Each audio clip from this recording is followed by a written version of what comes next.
तो ये है पहली कैटेगरी।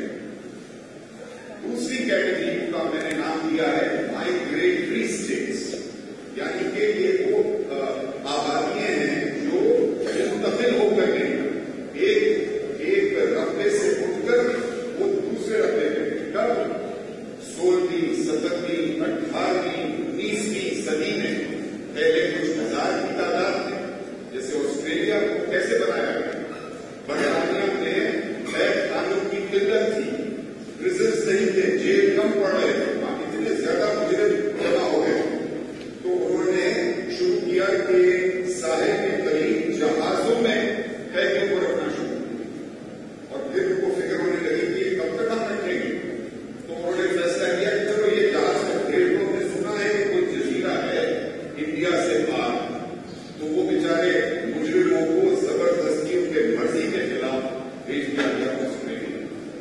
लेकिन आप ये भी देखें कि वो तो मुजरिम तैयार नहीं थे, ये जब लोग गए, अफ्रीका गए, साउथ अमेरिका गए, साउथ अफ्रीका गए, तो जो बेचारे लोग वहां रहते थे, मकामी लोग, जिनको आप रेड इंडियंस कहते हैं, अफ्रीकियंस कहते हैं, कहीं पर अफ्रीका में फुलूस थे, माओरीज थे, न्यूजीलैंड में, इन सबको इन्होंने या तो मारा, कत्लो-गारत की, उनके जमीन पर कब्जा किया, या बेचारे इतने नाजुक और इतने मासूम थे कि कॉलेरा या टाइफाइड के जरासीम पहले कभी नहीं पहुंचे, लेकिन मगरबी यूरोप से ये जरासीम को लेकर साथ, तो वो इतने मासूम लोग थे कि वो जरासीम से ज्यादा लोग मरे बनस्बत कत्ल हुए, तो उनकी जमीन पर कब्जा करके बेशक ये कत्ल-गारत की, लेकिन उन्होंने बड़ी शानदार रियासतें बनाई जो आज उनकी सबसे ताकतवर रियासत है। वो है America, Canada, Australia, south Africa और साउथ अमेरिका में बड़े पैमाने पर ब्राजील और अर्जेंटीना, तो इनको हम कह सकते हैं कि मुंतकिल होने वाले रियासत। तीसरी कैटेगरी, ये जरा लफ्ज बड़ा संगीन है, परम्यूटेशन का मतलब है कि किसी चीज को लेकर दूसरी चीज के साथ जोड़ना, दो तीन फैक्टर्स को मिलाना, परम्यूटेशन। और हुआ क्या कि यूरोप में बड़ी लड़ाई झगड़ा होता था, सारा वक्त एक बादशाह दूसरे बादशाह के खिलाफ, हालांकि वही जबान बोलते थे, लेकिन एक दूसरे की रियासतों में मुदाखलत कर रहे। तो 19वीं सदी में आकर बाद लोगों ने मसलन जर्मनी में एक बहुत बड़ी शख्सियत आई जिसका नाम था बिस्मार्क, उसने कहा कि बस बहुत हो गया रशिया का और जर्मनी का दावा, हम एक रियासत बनाएंगे जिसका नाम है जर्मनी, तो वो 19वीं सेंचुरी में।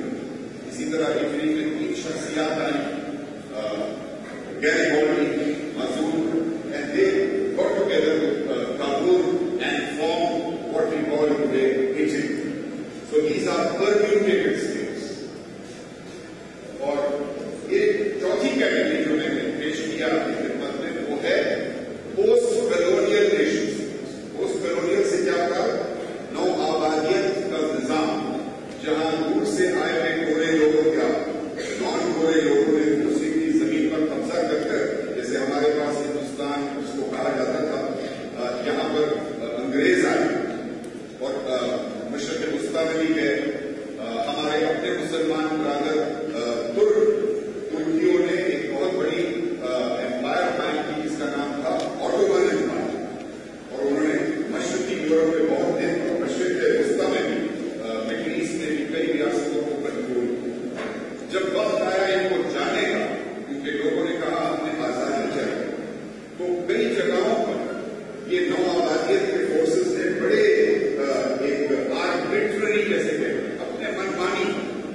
की जब ब्रेकअप हुआ या यूगोस्लाविया ब्रेकअप हुआ तो ये नई रियासतें वजूद में आई और इनका नाम आप जानते हैं, कोसोवो है, स्लोवेनिया है, मैसेडोनिया है। और अब हम आते हैं हमारी अपनी कैटेगरी, सिक्स्थ कैटेगरी, जो मजहब के नाम पर बनाई। सिर्फ 2 ऐसी रियासतें हैं सारी दुनिया में। और दूसरी रियासत कौन सी है? इजराइल, जिससे हम बहुत ज्यादा सख्ती से दुश्मनी की एक नजर से उसको देखते हैं। हालांकि नहीं देखना चाहिए एक दूसरे को, दुश्मन इंसान का दुश्मन नहीं होना चाहिए, लेकिन है ये तर्क हकीकत। और एक तीसरा भी है जहां पोप रहते हैं, पोप है कैथोलिक चर्च। आप जानते हैं ना कि रोमन कैथलिक्स क्या होते हैं, क्रिश्चियनिटी के 2 बड़े हिस्से हैं, प्रोटेस्टेंट्स एंड कैथलिक्स।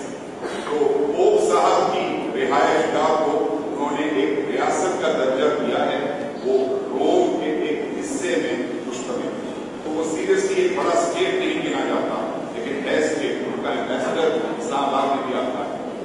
लेकिन हम इजराइल के साथ अगर बने मजहब के नाम पर, तो फिर भी हम इजराइल से ज्यादा अनोखे हैं। और वो क्यों?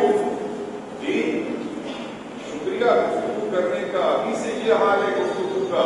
अच्छा नहीं, वो पेंसिल और पेन छीनने की कोशिश की जा रही है, उससे ले लीजिएगा पेन, उससे ले लीजिएगा। इजराइल से हम क्यों अनोखे हैं? इजराइल का तो एक रिश्ता बनता है ना जेरूसलम के साथ। वहां मस्जिद अल अक्सा है, वहां पर यहूदियों के जो पैगंबर थे और जो हमारे भी पैगंबर हैं, हजरत मूसा अलैहिस्सलाम, हजरत इब्राहिम, हजरत दाऊद अलैहिस्सलाम, वो सब उस सरजमीन पर चल चुके हैं, वहीं दफन है।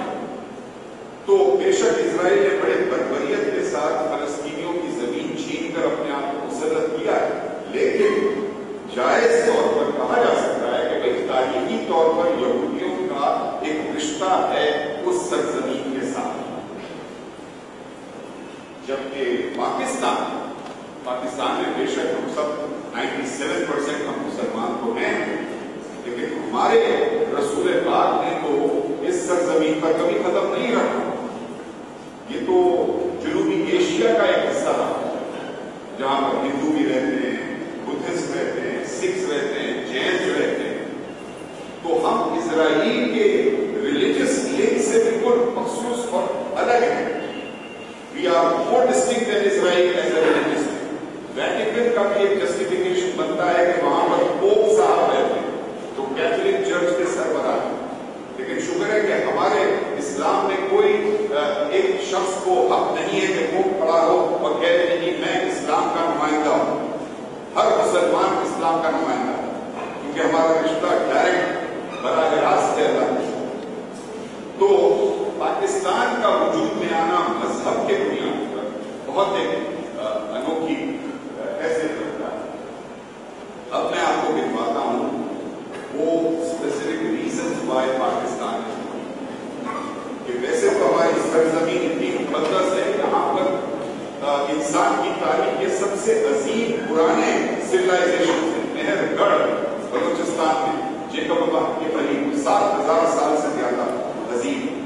फिर मोहनजोदारो है जिसका नाम आपने सुना हो, और दीगर और हमारे पास ऐसे हिस्से हैं।